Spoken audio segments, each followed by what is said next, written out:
Hello friends, जय जगन्नाथ। दुर्गा पूजा परे परे गोटे संडे मॉर्निंग रे मु आपण मान को स्वागत जनाऊची मो चैनल हैप्पीनेस ऑलवेज को।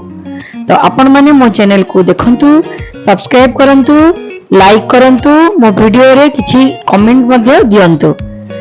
तो आज तो संडे दुर्गा पूजा सारा कोनोसी नॉनवेज खिया हेनी। तो एबे संडे रे गोटे नॉनवेज आइटम तो निहाती पक्ष हबो। तो आसंतु मो सांगरे पूरा पूरी रहंतु, पूरा वीडियोटा देखंतु। तो मु आज मटन बनाउची, मु केमती भाबरे बनाउची, केमती करूची आपण माने देखंतु। तो एटा आधा किलो रु टिके बेसी अछि मटनटा, ताको टिके भलो भाबरे धुआ धुई कर देबी।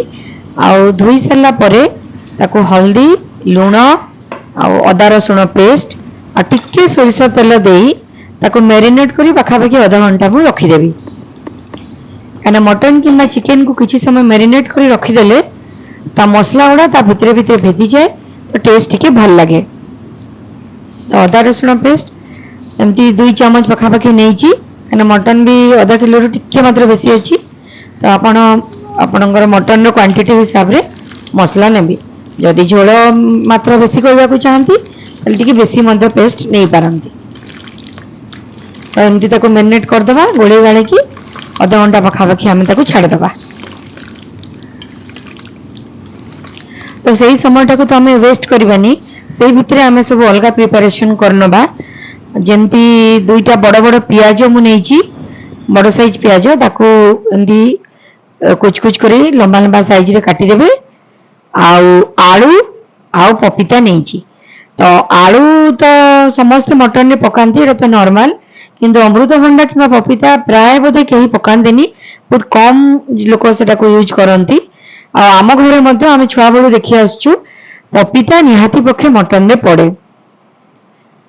आउ समस्त भावती पपीता मटन को सिझेबा पई पका जाए, किंतु हमको सेटा टेस्ट भलो लागे, तेणु करी आम सेटा यूज करू। आ पपीता को सेमि मोटा मोटा खंड करी बड़ बड़ पीस करी नेबे।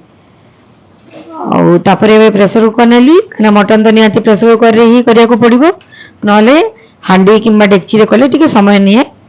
तो प्रेशर कुकर रे सोरष तेल नेली, तापरे सेठी अल्प टिके चीनी देली कलर आसीबा पई। आजिकल तो काश्मीरी लाल मिर्च मिलुची जोटा कि कलर कर दउची, किंतु तार नेचुरल कलर आसी चीनी रु। चीनी को टिके ताको कैरामेलाइज कर देले से बहुत भलो कलर आसे। एटा छुआ बेलू आम मां करंती, आमे माने देखुचू। तापर सेतरे तेजपत्र आउ जो काटी रखिथिली पियाज ताकू देई से पियाज को लाल हवा पर्यंत भजा हब।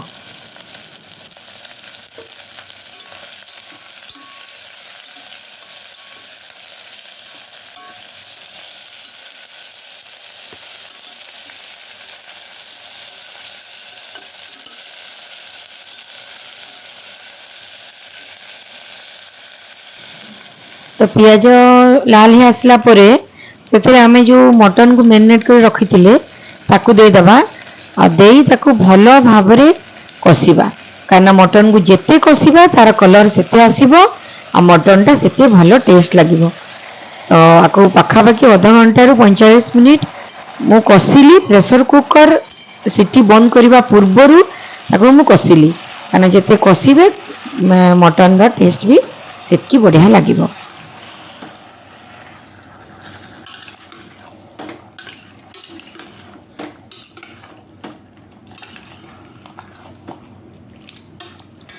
तो कसुवा मझे मुझे देली मीट मसला आउ लंका गुंड आपण आपणकर टेस्ट हिसाब रे देबे, जितकी राग आपण खाते से हिसाब रे देबे। आ मु अल्प टिके देछि, बेसी देनी, कारण आम घरे टिके राग कम खाती। आ काश्मीरी लाल मिर्च मध्य आपण यूज करि पारंती। तापरे आपण को जेते पारिबे सेते कसिबे, कारण जेते कसिबे सिम देकी गैस को सिम कर देई टेस्ट तार सेते भलो आसीबो, आउ कलर भी फुटिकी आसीबो। तो भलो भाबरे कसी सारला परे सेते अल्प टिके पानी देई आउ गोटे सीटी आसीबा पर्यंत ताकू कुक करिवे।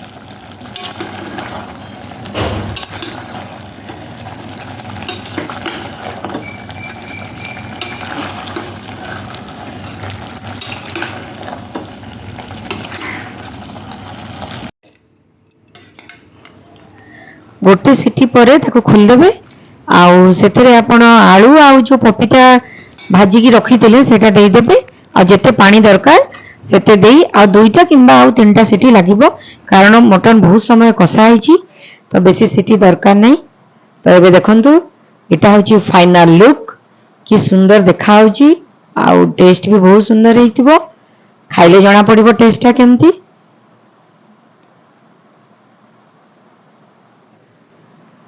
एटा होची हमर आजिर लंच। तो आपण मानको वीडियोटी केमती लागिला कमेंट माध्यम जणाइबे आम चैनल को सब्सक्राइब कर दियंतु मु एमती नुआ नुआ वीडियो नहीं आसीबी पुणी देखा हेबो आउ एक नुआ वीडियो रे नुआ रेसिपी नहीं आसीबी। जय जगन्नाथ।